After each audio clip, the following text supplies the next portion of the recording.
اب آ جائیے ذرا پنجاب گورنمنٹ کی طرف کہ کل رات کو ایک واقعہ پیش آتا ہے داتا دربار کے آس پاس جہاں پہ ایک ماں اور ایک بچی جو ہے وہ گٹر کے اندر گرتے ہیں. اس کی فیملی وہاں پہ شور کرتی ہے اور ہمارے یہاں پہ پولیس جو ہے وہ اس کے شوہر کو حراست میں لے لیتی ہے. اور اس کے بعد اسی صوبائی حکومت کی مشینری جو ہے وہ اس کے مختلف افسران جو ہے وہ اس خبر کو فیک نیوز قرار دیتے ہیں. عمار مسعود صاحب سینئر جرنلسٹ ہیں, وہ ٹویٹ کرتے ہیں عظمہ بخاری صاحبہ کو کوٹ کرتے ہوئے, دوبارہ غور سے میری بات سنیے گا, عمار مسعود صاحب کوٹ کرتے ہیں عظمہ بخاری صاحبہ صوبائی وزیر اطلاعات کو کوٹ کرتے ہوئے کہ جی انہوں نے کہا کہ یہ فیک نیوز ہے. اس کے بعد آج deputy speaker of the Punjab assembly وہ جب اسمبلی کے اندر انٹر ہونے لگتے ہیں تو وہاں پہ جرنلسٹ ان سے سوال کرتے ہیں تو وہ بھی کہتے ہیں یہ فیک نیوز ہے. اور جب وہ یہ بات کہہ رہے ہیں تب تک اس ماں کی لاش مل چکی ہے, ماں کی لاش مل چکی تھی, تب تک بچی کی لاش نہیں ملی تھی, اب بچی کی لاش بھی مل چکی ہے.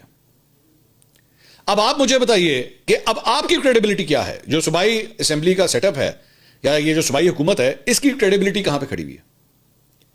میں بار بار یہ بات کہتا رہا ہوں کہ برائے مہربانی میڈیا کا شعبہ ایسے لوگوں کو دے جنہوں نے کبھی میڈیا پہ کام کیا ہو, جن کو میڈیا کس طرح ہینڈل کرتے ہیں ان کو پتا ہو, اور جب آپ کو بولنے کی ضرورت ہے تب بولیں, اور جب چپ ہونے کی ضرورت ہے تو چپ ہو جائیں. آپ جب بولنے کی ضرورت ہوتی ہے تو چپ ہو جاتے ہیں, جب چپ ہونے کی ضرورت ہوتی ہے تو بولنا شروع کر دیتے ہیں, اور جب بولتے ہیں تو پھر یہ بولتے ہیں کہ جناب یہ تو فیک نیوز ہے. اب میں اس میں بھی ذرا 3-4 سوال اٹھانا چاہوں گا. کین یو بلیو اٹ, مطلب ایک منٹ کے لیے ذرا سوچئے کہ ایک گھر میں موت ہوئی ہو اور کوئی باہر سے آئے اور آ کے کہے کہ آپ جھوٹ بول رہے ہیں, آپ کے گھر میں موت نہیں ہوئی, نہ ماں کی موت ہوئی ہے نہ بچی کی موت ہوئی ہے. آپ سوچ سکتے ہیں کہ وہاں پہ اس فیملی کے کیا جذبات ہوں گے؟ آپ صرف ایک منٹ کے لیے امیجن کیجیے, آپ ایک جنازہ اٹینڈ کرنے جائیں, وہ گھر میں موت ہوئی ہوئی ہے اور وہاں سے کوئی آ کے یہ کہتے کہ یہ جو کچھ بھی ہے یہ جھوٹ ہے, ایسا کچھ ہوا ہی نہیں. کیا جذبات ہوں گے ان کے اس وقت؟ اور اس کے بعد آپ اس بچی کے باپ اور اس عورت کے شوہر کو حراست میں لے لیں, جبکہ وہ آلریڈی کتنے بڑے سانے سے گزر رہے ہیں, تو آپ انہیں کو حراست میں لے لیں کہ نہیں جی یہ تو جھوٹ مارتا, ایسا کچھ ہوا ہی نہیں ہے. اور اس کے بعد آپ کی جو پولیس ہے وہ اس کے افسران یا اس کے جو عہدیدار ہیں وہ بیٹھ کے یہ کلیمز کریں کہ جناب یہ تو فیک نیوز ہے. ابھی پچھلے دنوں عظمہ بخاری صاحبہ, میں نے اس وقت ان کو کرٹیسائز بھی کیا تھا, عظمہ بخاری صاحبہ کے پی کے اندر وہ خیر وہ بھی بے وقوفی تھی جو سہیل آفریدی کی ٹیم کی طرف سے جو ہے گٹروں کے ڈھکن لگانے کے اوپر جو ہے وہ بیٹھ کے تصویریں شائع کر دی ہیں, یہ ڈھکن آتے نہیں سی.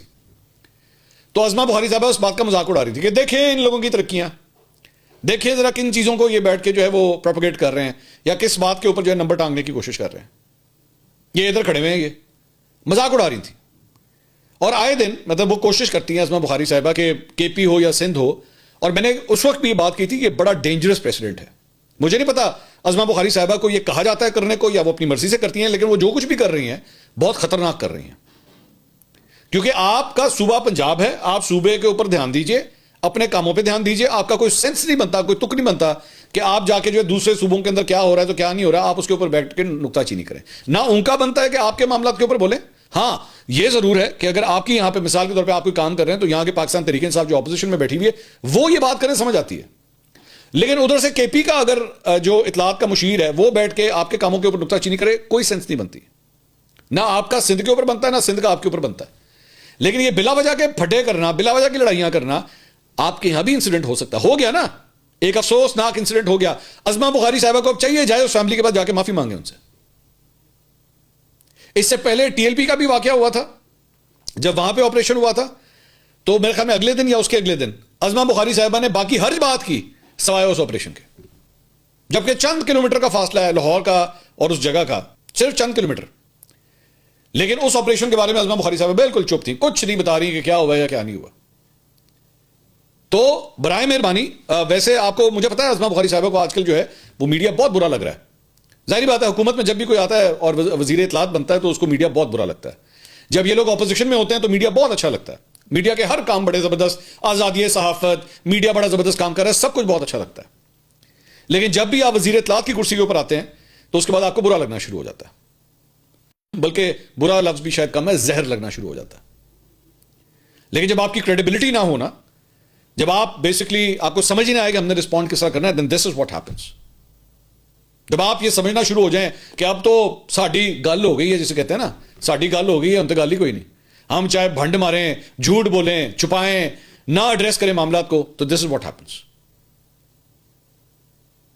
آپ مجھے صرف یہ بتا دیجئے کہ آج کے بعد آپ جب بھی کبھی کسی سانے کے اوپر جب اب میڈیا بریفنگ دیں گی یا بات کریں گی، یا آپ کے یہ تمام افسران جو اس بات کو ڈینائی کرتے رہے، جب بھی وہ آ کے کبھی کوئی بات کریں گے کہ جناب یہ سانیہ اس طرح ہوا ہے، آپ کے خیال میں وہاں پہ صحافی چپ کر کے آپ کی بات مان جائیں گے؟